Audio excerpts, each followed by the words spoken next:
ঘর দুয়ারের অবস্থা আমার। আর ওখানে আমি রান্না করতেছি, আর জিরা আলু টালু দিয়ে, টমেটো দিয়ে, ডাটা গোটা দিয়ে একটু মাখামাখি করে তরকারি রান্না করতেছি। আর এখানে বসাইছি ডাল, মুসুর ডাল। আর আরেকটা কথা, আমি কয়টা দিন থেকে কিন্তু ভিডিও করতেও পারি নাই, আপলোডও করতে পারি নাই, কারণ আমার শরীরটা খুবই খারাপ আসলে কতটা দিন একদম অ্যাক্টিভ থাকতে পারি নাই আমি। তো আজকে ভাবলাম না ভিডিওটা বানাই। এগুলো মোটামুটি 3-4 দিন আমি কিন্তু ভিডিও দিই না। যে এখন রান্না করতেছে, তরকারি কালারটা দেখো খুব সুন্দর হইতেছে।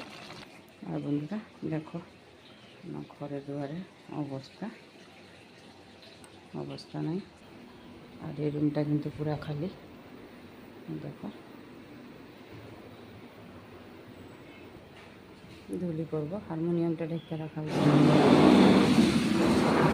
বন্ধুরা এই রুমের অবস্থা দেখো আমার, সব এটার ভিতরেই ঢুকানো। এই রুমের বিছনা টিছনা যত যে আছে সব কিছু এখানে, ঠাকুরের জিনিস থেকে ধরে সব এখানে।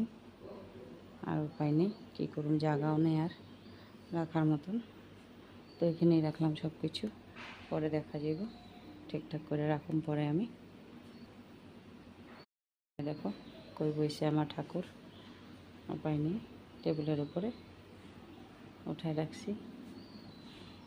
বর্তমান এখানে থাকুক, তারপরে জায়গাটা সিজিল করে নিয়ে বসামো জায়গাতে। ভাবলাম কই আর রাখুন, যেখানে সেখানে তো রাখা যায় না। তো এখানে রাখলাম আমার গোবিন্দরে।